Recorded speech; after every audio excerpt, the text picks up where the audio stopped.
What's poppin'? It's your boy Coach Scubar of the Jellicent Jams back here with week 9 of Beast Ball Draft League Season 3. This week we are going up against Coach Spoodz, the owner of the league, and the North Pole Ninetales. First things first, Spoodz and I had this battle on Pi Day yesterday, so happy Pi Day to everyone.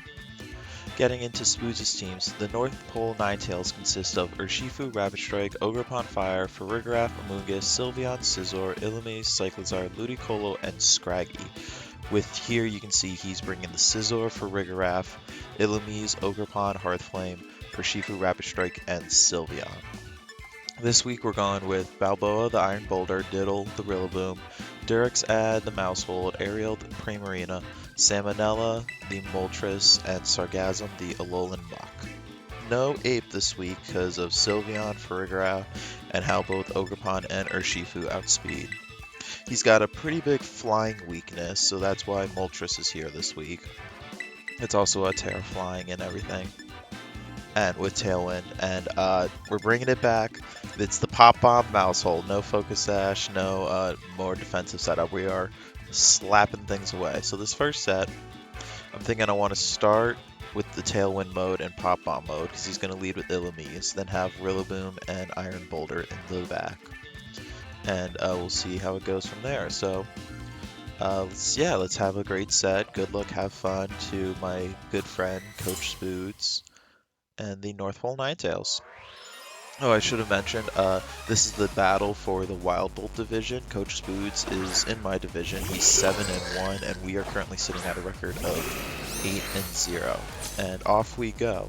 So again, he leads Illumise and Farigiraf, which this is interesting because he's got the double speed mode. He can either go Trick Room or he can go Tailwind, so which is why I don't necessarily want to commit my speed control right away. I was like, we're just going to pop on the Illumise and we'll Flamethrower to get some good damage off. He doesn't actually go for either of the speed controls I just mentioned. He actually goes for the Thunder Wave. A little annoying, but that's alright. Anyways, here I reveal the Pop Bomb. We're just going to sit here and watch as he spanks my butt glows.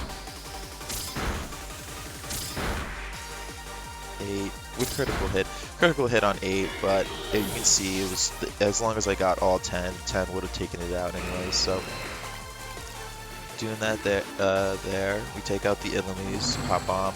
He goes. I love Farigiraf. Farigiraf's got to be probably one of my top favorite Pokemon of all time, and it might easily my favorite Pokemon in this gen. And you can see he's smart. He goes for the nasty plot. Anyways, I just get the Flamethrower off, and it's does a good amount of damage and everything, but now he didn't have Tailwind set up, which is nice, but I don't necessarily know if I still want to go for Tailwind because he has the option of going for that Trick Room right here. So out comes Yogi Bear, the Urshifu Rapid Strike, and I know I can take care of Urshifu in the back with Rillaboom, but what I'm scared about is this thing being Choice Scarfed. So now, if it outspeeds Mousehold, it's Choice Scarf. Otherwise, it's not. It's probably just a Mystic Water set. And depending on how bulky it is, it can possibly, the Urshifu can live a Pop Bomb. So that's why I'm like, let's just eliminate the Farigiraf. Out comes the Terra on his end. It's Terra Water. Kind of expected. That's what all Urshifus are. And he goes for the Pop Bomb. So his Urshifu doesn't outspeed, which is nice. It tells me it's not Scarf, most likely Mystic Water. No Rocky Helmet on either of the mons we just saw. Kind of deal. Pop Bomb. So Mousehold is now 2-0 in this set. Out comes the Terra Water Surging Strikes onto Durexad, and you can just see, that's just gonna absolutely take me out. So we trade Mons and everything, but Mousehold, you Pop Bombed away and everything. You hit 2 of his biggest towers. So and we go for the Air Slash here, and you can see. So obviously that would have been a one-hit KO without the Terra, but because of the Terra, it brings it under half. Out comes Diddle, the Rillaboom, and he reveals his last mon as Ogerpon Hearthflame, so no Scizor and no Sylveon. So now seeing that it's no Sylveon, I'm pretty safe to, I'm Terra Dragon on my Mach, my Rillaboom, and my Iron Boulder this week, so I'm feeling pretty safe to Terra Dragon here. Yeah, and what did I do? Just do Tailwind? Tailwind is fine. I think I probably should have just kept going for Air Slashes, especially into this Ogre Pond, seeing as he can't Terra now. But anyway, out comes my Terra Dragon, because, you know, it resists the fire, water, and the grass from this combination right here. Goes for the Detect. You know, it's fine, no biggie, because I'll be getting the Tailwind up next turn. Or I'll be getting the Tailwind up this turn, I guess. So the Fake Out comes out, he reads that well. Ivy Cudgel comes out. Does a little bit more than I'd like for a resisted hit, but you know, here comes the first para of the game, so I'm like, all right, Jesus, we can play this game. So I'm like, you know what? I'm like, we're just gonna Air Slash and everything. We're just gonna start knocking out the whatchamacallit, the Ogre Pond, and I'm thinking here, yeah. In case he goes for the follow me, exactly. That's why I went for the high horsepower. I was like, why do I go for the high horsepower? Because he goes for in case he goes for the follow me, which he does.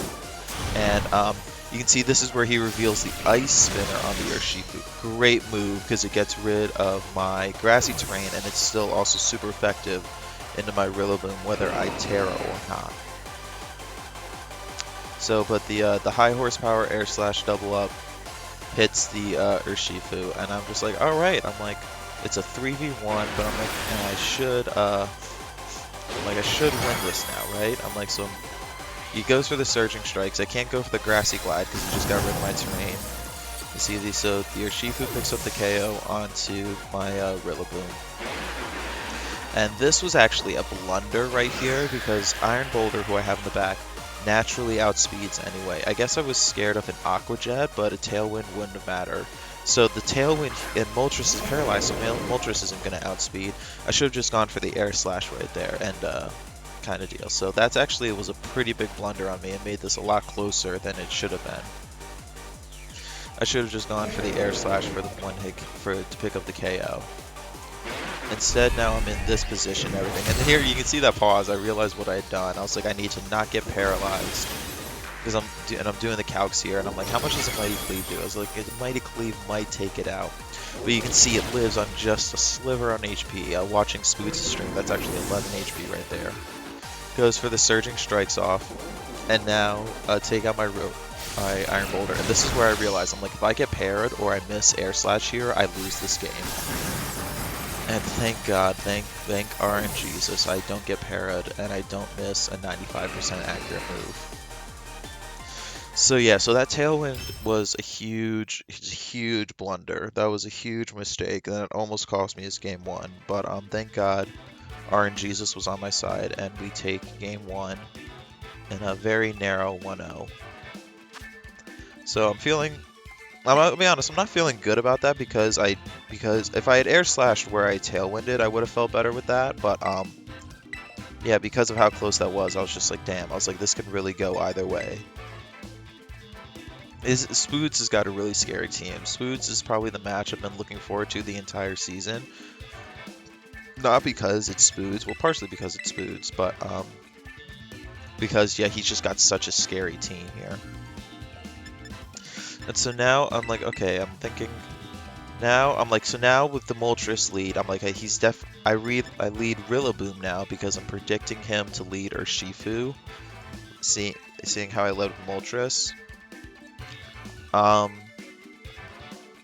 I'm thinking, I don't know why I go Aerial here. I don't know why exactly I chose Primarina, but the reason I bring Muck here, as I'm considering unlocking in Muck now, is because I'm just like, alright, he knows I'm Terra Dragon, so the Sylveon's got to come here.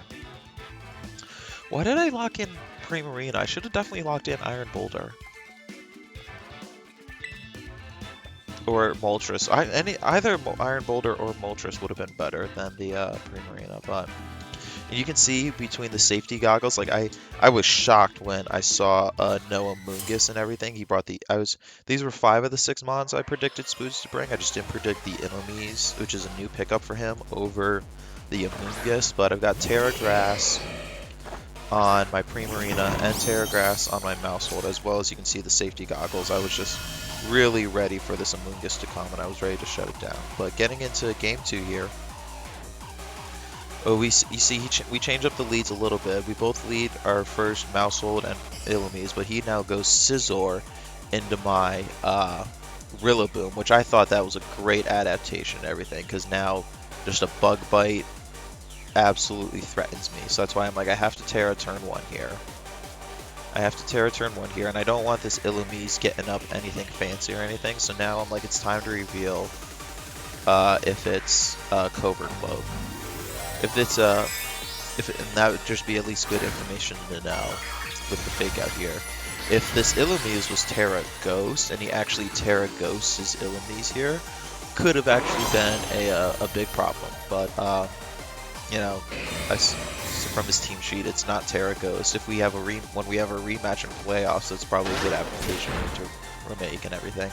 Doesn't actually go for anything off the first hand with the Scizor, but instead rather he just protects. So I get my fake off.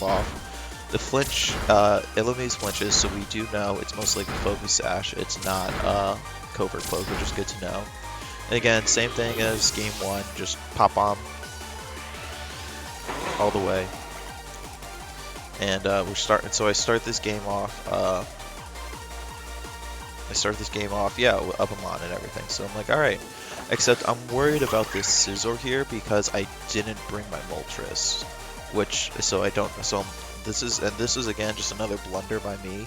He brings out Iron Boulder, excuse me. He brings out the Ogerpon, but I get too hard focused onto the Scizor here because I'm like, how am I going to beat this Scizor? Which, I mean, I have Primarina, which would have been fine, but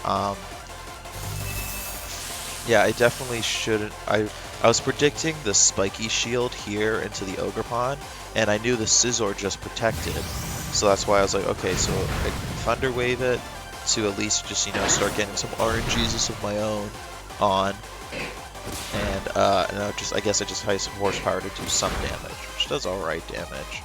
But you can see he goes for the Ivy Cudgel, which does a huge amount of damage into my Mousehold, and then the Life Orb Technician boosted Dual Wing Beat. He doesn't actually have a Bug type move, but rather he has a Flying type move, which still serves the same purpose of hitting my Rillaboom and everything.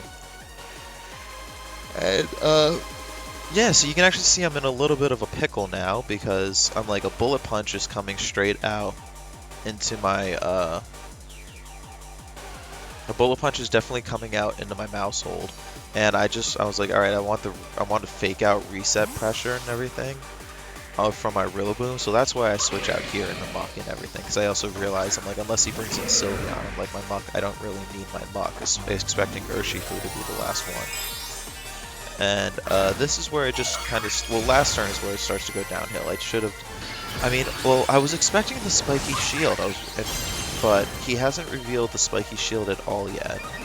And, you know, a little hindsight 2020, he doesn't have the Spiky Shield on this set, so that really played some mind games with me. But he Terras his Ogerpon now to get that attack boost, and just one of the scariest Terras in this game. Gets the Bullet Punch off in the Mousehold, Grip Mousehold and everything.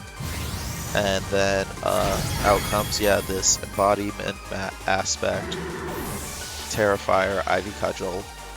It's just one hit KO. Sargassum absolutely did not have any chance of living that. Because how bulky are you, Sargassum? Hold on, let's see here. Yeah, you're not as bulky as I thought. You're only 4 HP, 156 defense. But anyways, yeah, so now I realized the tides have quickly turned against me because I've got an under half HP Rillaboom and my Primarina. So I'm just like, alright, I'm like, how are we going to do this here? I really keep, because he never reveals the Spiky Shield, I'm always like, of course, I'm like, he's going to go for the Spiky Shield here. But, oh, actually, no, I was predicting him. I was like, I need to stop this Ogerpon. So I fake out into the Ogerpon, but he makes a great switch out into his final Mondi or Shifu. So if I had faked out the Scizor and I had Moon Blasted the Ogerpon, that would have put me into a better spot. But, like, you know, why would I do that unless I was, like, really hard reading that? Anyways, the Bullet Punch comes out. Technician, boosted, Life Orb, Stab. That takes out my Rillaboom, and I get the return KO onto the Sizzle with the Primarina again, which this is why I shouldn't have been as focused on Primarina or focused on Sizzle in the first place, because I could always just Hyper Voice it. Especially seeing that it's Life Orb and not AV. Aerial could have taken care of Scizor, so I definitely should have focused more. But then yet again, I was expecting the Spiky Shield. So, but anyways, out comes his Ogerpon right here, and I'm just like, yeah, this is kinda over. Kinda deal. I'm like, I can't Terra into my Terra Grass. And, anyways, even if I did Terra Grass, he'd just Ice Spinner me next turn. So now I'm just sitting here and I'm thinking about I'm like, how do I want to change it up next turn? I'm like, next time, I'm like, seeing that he didn't bring the Sylveon this game, I'm like, he's most likely not bringing the Sylveon game 3, so I'm just leaving Muck at home, because that's the reason Muck's here. Muck's here for the Sylveon. Anyways, he reveals he's not Wood Hammer, but he's Horn Leech, and just, you know, in grassy terrain, that's a one-hit KO. And so Spoodz takes game 2 in a much more convincing 2-0 rather than I did in game 1. And I'm like, alright, best of 3. Here we go. Yeah, exactly. So I'm thinking, I'm like, so I'm leaving Muck at home and everything. And honestly, I'm thinking about just honestly running back the game 1 comp and everything, because, you know, that's what I won with game 1 and everything. Definitely like having Moltres for the flying and the just its type coverage and everything into the Ogerpon. And then Iron Boulder, just without being how fast it is, definitely provides just like great late game cleanup. So yeah, you can just see, and so you can see here's what I'm debating between Iron Boulder or Primarina. But Primarina did fine. Primarina gets a little bit clapped by, not a little bit, gets completely clapped by the Ogerpon Hearthflame. Because, again, especially if I don't have speed control up, you can just see these are the two I'm debating. I'm like, do I go Iron Boulder or do I go Primarina? And, just after some heavy consideration, after bouncing back and forth, I decided to go with Iron Boulder. You quite literally run back the game 1 comp. And here we go, game 3. I'll be honest, I was expecting this to go to a game 3, just seeing with how the teams are and everything, and just, you know, how good of a battle Spoodz is. But yeah, so here we go. This is for all the marbles. Will I remain undefeated, or will Spoodz surpass me in the standings for the Wild Bull division? But so anyways, he doesn't lead the Illumise, but rather he has the Ogerpon and the Farigiraf. And so because Farigiraf is out here now, I'm just like, well, I'm definitely not going to Tailwind, because if I Tailwind when he Trick Rooms, I'm like, that's just a one-hit KO. And I haven't revealed the taunt yet, so I'm thinking about taunting and everything. But then I just think about it, I'm like, if he Nasty Plots, I'm like, or if he Trick Rooms, I'm like, is it that big of a deal? I'm like, especially if I just Flamethrower it this turn, I take another Flamethrower next turn into the Farigiraf and can't really do anything. And this is where I'm like sitting here and I'm like, he hasn't gone for Spiky Shield all game. I'm like, he's not going to go for Spiky Shield now and everything kind of deal. I'm like, he hasn't gone for it all game. So I just go for the Pop Bomb. He makes a great switch out into the Scizor, which resists my the Pop Bomb here.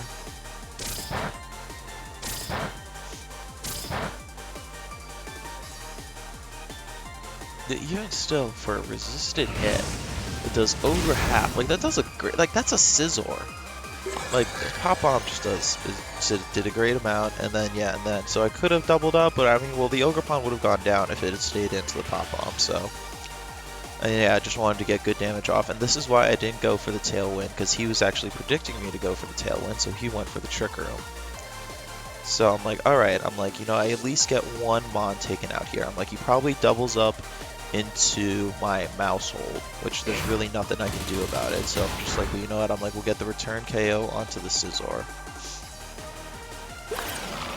Which is, I was just like, yeah, so he goes for the He goes for the Bullet Punch onto the Maushold and the Psychic Noise onto the Moltres, which is interesting. He didn't double up, so I actually get the Flamethrower off here. You know, hindsight 2020, I probably should have Flamethrower the Farigiraf, because the Farigiraf is the bigger threat out of these two. But, yeah, because he didn't double up and everything, I get the Pop Bomb off into the Farigiraf and the Flamethrower into the Scizor. So now I'm up 4-2 in Trick Room and everything. With he's got Ogerpon and most likely Urshifu in the back.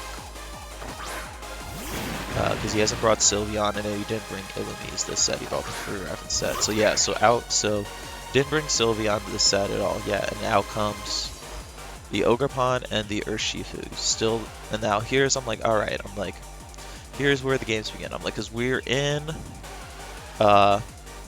I was like, we're in Trick Room and everything. So I was like, yeah, I'm sitting here predicting. I'm like, which one of these is going to Terra? I'm like, because an Air Slash will do massive amount of damage to either one of these. And I'm like, you know what? I'm predicting that Urshifu Terras, right? No, I'm predicting that the Ogerpon's going to Terra to get the embodiment aspect. But instead, no, Spoodz makes a great play. He detects with the Urshifu. And I went for the Follow Me because I wanted to draw the Surging Strikes away from Moltres into, because I thought he was going to Surging Strikes and then Ivy Cudgel. So, he goes for the Ivy Cudgel into the Maushold. I got that part right. Well, it's going into the Maushold either way because of the Follow Me. But, he detects, yeah, my Air Slash. So, I'm like, alright, that's fine. I wanted Balboa outside of the Trick Room and everything, so... And honestly, Rillaboom is actually great in this Trick Room now. Because it's the slowest thing on the field. So out comes in Rillaboom and everything. And I'm just like, alright. He's probably gonna follow me here. I could have gone for the Fake Out into the Urshifu. But I was like, just in case well, I guess I didn't need to. I was just gonna I was the slowest thing in the field either way, so I guess just, yeah. Even if it Terras, a Wood Hammer is gonna one-hit KO it. And again, I just don't want to be taking an Ivy Cudgel. So that's why I Terra Dragon here, to be able to resist everything, even though he's just most likely gonna go for an Ice Spinner. Which is fine and everything. So I guess I should have faked out here, because predicting the Follow Me Ice Spinner. He Terras his Urshifu here to get rid of the Flying type weakness, which is just smart and everything. And yeah, I was kind of expecting this. I was kind of expecting the Follow Me. So I guess that's another, because I knew the Air Slash wanted one-hit KO, so I guess that's a good thing I went for the Wood Hammer too. At least that's what I was thinking. Except it lives I think that's 3 HP. And out comes the Ice Spinner, but Rillaboom's got that bulk, so we take that. The grass terrain disappears and everything. And yeah, but I'm looking and I'm like, this is the last turn of Trick Room and everything, so now's my chance. I was like, and he hasn't revealed the Spiky Shield yet, so I'm like, so maybe he just doesn't have it. And plot twist, he doesn't. And I was just like, you know what, I don't want to risk Air Slash missing. So I'm just going to Flamethrower into the 3 HP Ogerpon, take it out with Moltres, and then just get the Wood Hammer off here. So the Trick Room actually really came to benefit me in my favor with Moltres and Rillaboom here. Because it's just, yeah, with the Farigiraf on the field, I was like, he can Trick Room, so I'm not gonna Tailwind. And thank God I didn't Tailwind, so that's exactly what happened. And then the Wood Hammer comes out. Diddle dies to recoil, but Diddle, you did your job and everything. Takes out the Urshifu, and we take Game 3, 2-0 to take the set 2-1 with only 1 Mon remaining, with the +1 Mon for me, so... GG's to Coach Spoodz and the North Pole Ninetales. My heart was racing after this set, I'll be honest. That's the first thing I texted him. I was like, my heart was racing. It's a close set. Yeah, no, really good set and everything. And, yeah, just don't ever disrespect Trader Joe's again. So next week, week 10, we are going up against Coach Baby Baby and the contrary Chi-Yus. He's got a team of Chi-Yu, Walking Wake, Meowscarada, Iron Bundle, Thunderous Therian, Breloom, Ditto, Volbeat, Clodsire, and Lucario. So yeah, again, GG's Coach Spoodz and the North Pole Ninetales. Those are really fun set, really close set, but we are now undefeated with 2 weeks left in the regular season at 8-0. Yeah, just don't disrespect Trader Joe's ever again. And I'll catch y'all next week. Coach Scubar, the Jellicent Jams, over and out.